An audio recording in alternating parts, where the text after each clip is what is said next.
Hello, നമ്മുടെ വീട്ടിൽ വിരിഞ്ഞ ഡ്രാഗൺ ഫ്രൂട്ടിൻ്റെ പൂവാണ്. ഇഷ്ടംപോലെ പൂവ് വിരിഞ്ഞിട്ടുണ്ടെന്ന്.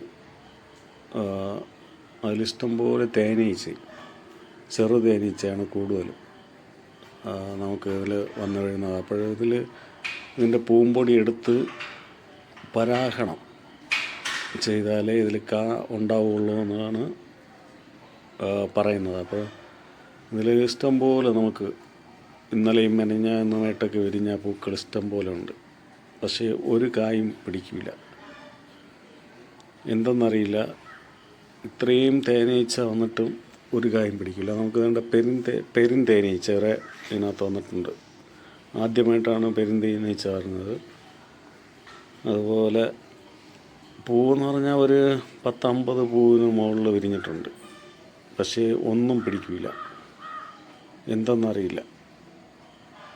ആകെ ഇതിൽ പിടിച്ചിട്ടുള്ളത് 2 കായാണ്. അത് വെള്ളയാണ് സംഭവം, എന്നാൽ നമുക്ക് അതിൽ പിടിച്ച് കിട്ടില്ല. പരാഗണം നടന്നാലേ പിടിച്ച് കിട്ടുള്ളൂ എന്നാണ് പറഞ്ഞത്. ഇത്രയും തേനീച്ച വന്നിട്ട് ഇതിൽ പരാഗണം നടക്കാതിരിക്കുമോ? എന്തായാലും നടക്കും.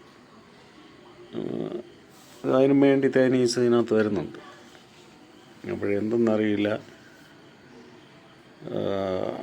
എന്ത് ചെയ്യണമെന്നറിയില്ല. ഇതിനെ മുറിച്ച് കളഞ്ഞാലോ എന്ന് ആലോചിക്കുകയാണ്. ഇഷ്ടം പോലെ പൂ വിരിഞ്ഞിട്ട് ഒരു കാ പോലും നമുക്ക് കിട്ടില്ല. 2-3 വർഷം കൊണ്ട് ഇതിനകത്ത് പൂ വരെയാണ്. പക്ഷേ എല്ലാം പൊഴിഞ്ഞു പോയാണ്. ഇങ്ങനെ വാടി പഴുത്ത് എല്ലാം പൊഴിഞ്ഞു പോയാണ്. ഇതിനെക്കുറിച്ച് അറിയാമെന്നുള്ള ആരെങ്കിലും ഉണ്ടെങ്കിലൊന്ന് പറഞ്ഞു തരണേ. എന്തായാലും ഇത് കൃഷി ചെയ്യുന്നവർ കാണും, ഇഷ്ടംപോലെ ആൾക്കാർ ഉണ്ടല്ലോ. അപ്പോഴാരെങ്കിലും കാണുകയാണെങ്കിൽ ഒന്ന് നമുക്കിത് എന്താണ് സംഭവം എന്നൊന്ന് പറഞ്ഞു തന്നാൽ കൊള്ളായിരുന്നു. മുറിച്ച് കളയാനും ഒരു മടി. ഇത്രയും വളർന്നിട്ട് നമുക്കിതിനെ മുറിച്ച് കളയുകയെന്ന് പറഞ്ഞാൽ ഭയങ്കര വിഷമമാണ്. ശരിക്കും പറഞ്ഞാൽ ഇത് പൂത്ത് കിട്ടാനും 2 വർഷത്തിന് മുകളിലെടുത്തു. നമുക്ക് ഒരു പൂ വന്നപ്പോൾ നമ്മൾ വിചാരിച്ചാൽ ഇത് ഇനി നമുക്ക് കാച്ച് കിട്ടുമല്ലോ എന്ന് വിചാരിച്ച്. ആദ്യം 1-2 പൂ വന്ന് തൊഴിഞ്ഞു പോയി. അപ്പോൾ നമ്മൾ വിചാരിച്ച ആദ്യത്തെ പൂ ചിലപ്പോൾ തൊഴിഞ്ഞു പോകുമായിരിക്കാം. പിന്നെയും വരുന്ന പൂവുകളെല്ലാം ഇങ്ങനെ തൊഴിഞ്ഞ് പൊയ്ക്കൊണ്ടിരിക്കുകയാണ്.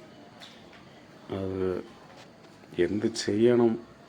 ഈ പെരുന്തേനീച്ചയൊക്കെ വന്നാൽ എങ്ങനെയാണെന്നറിയില്ല.